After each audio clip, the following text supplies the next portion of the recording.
and blowing up of oil installations, pipelines as part of your activity? Well, really, I can never tell you that I'm involved in kidnapping because one, like you see these multinationals, they are addicted to the oil in such that where there is in a rough atmosphere, where there is crisis, you see these multinationals, if you ask them to go, they will never leave. Just like a man that takes cigarette, that is addicted to cigarette, that is how they are addicted to the oil. So the best thing to do is to chase them off.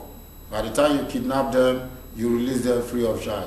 But in every struggle, we have what they call criminality. And in terms of this struggle, you know, people have the opportunity to perform all sort of rubbish acts. You understand? So that is why they say some people are criminals. But M.E.N.D objective is never to kidnap people, but we blew up station because we believe that is our source of our problem. Because the multinationals, the oil is the only problem we have in this country. So I think the best way to fight the government is to destroy the installation before tackling one-on-one with the people. On our way coming here, we met roadblocks, we met some of your armies. They appear to be very armed with sophisticated weapons and everything. How do you get access to some of these weapons?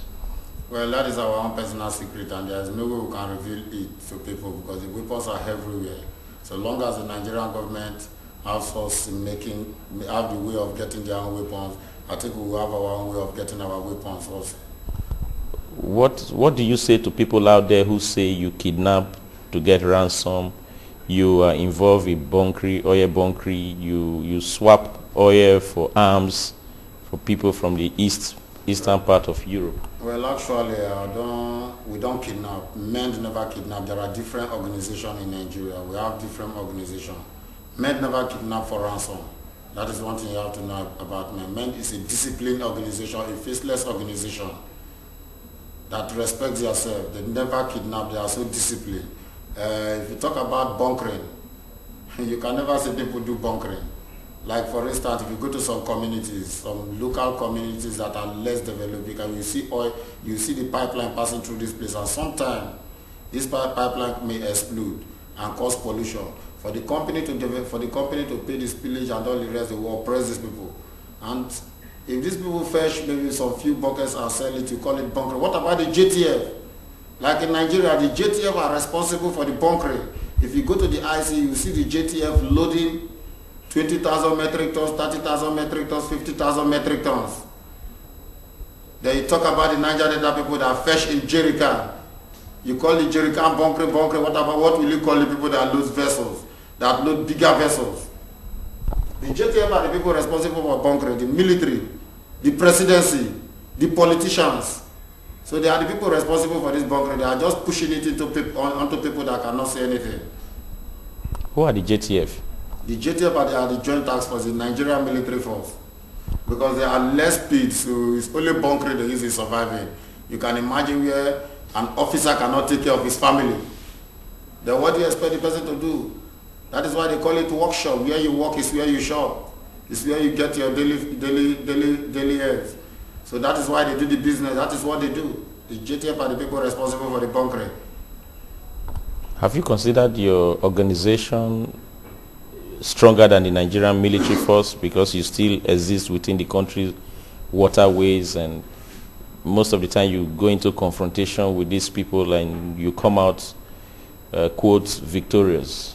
How do you encounter this national military forces? Well, as a matter of fact, you know, the God we serve doesn't sleep. You know, even in the Bible there is war. That is why the first president of America made it clear to people that rebellion against tyranny is obedience to God. It is not all time you oppress the people. That, you know, once you get to know, there was a time in the Bible when Pharaoh was oppressing the people and God had in his mind to go for the people. When he go for the people, he lose. So that is what is happening to Nigerian government. The federal government, the politicians, the officers that remain in their house, we add in the mind of the politician to rule out the military. Doesn't know that those military are human beings. The same blood that flows on us is the same blood that flows on them. And once you get to know, once you are shooting people all the time, you can come in hundreds. At the end of the day, you will lose. And one other second thing you get to know, there are difference between an aggrieved man and a man working for his daily bread. Because a man that is annoyed have already crossed his mind long ago.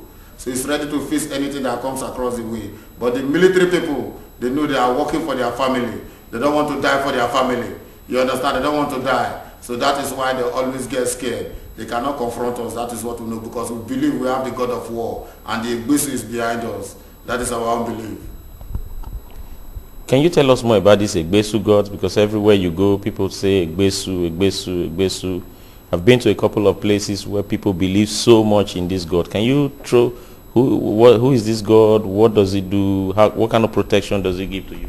Igbesu is a symbol of the goddess in the Ijaw land and most part of the Niger Delta. And Igbesu strictly believe in war. So that is our god of war. Igbesu rise up during the war season. So Igbesu believes in war. Igbesu is not scared of anybody, no matter who you are. You can go maybe on a very little number and confront crowd.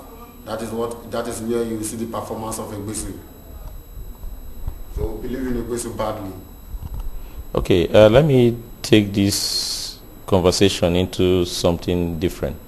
We are proposing a peace deal meeting in The Hague, and we've spoken to a couple of European politicians, countries, so that this fighting, these problems in the Niger Delta can be resolved.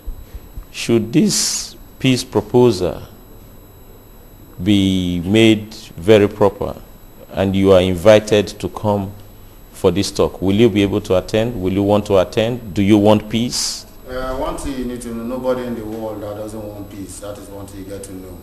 But one other aspect you think, if there is peace, the JTF will not have money. Because the JTF make money from rough atmosphere.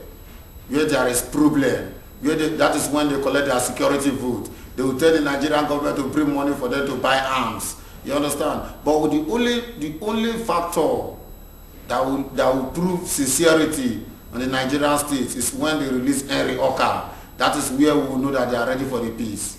You understand? We are fully ready for peace. But the only thing that will make us be truly ready for this very peace is when Henry Oka is being released. Because Nigerian state they are not sincere. They are not sincere at all. There is no way you can believe the Nigerian state. Nigeria itself is a fraud, the name Nigeria. Because the name Nigeria is a company. Everybody knows. It's not a country, it's a company, a fraudulent company. So we don't believe in Nigeria. Besides, if you talk about the Europeans, I don't live there because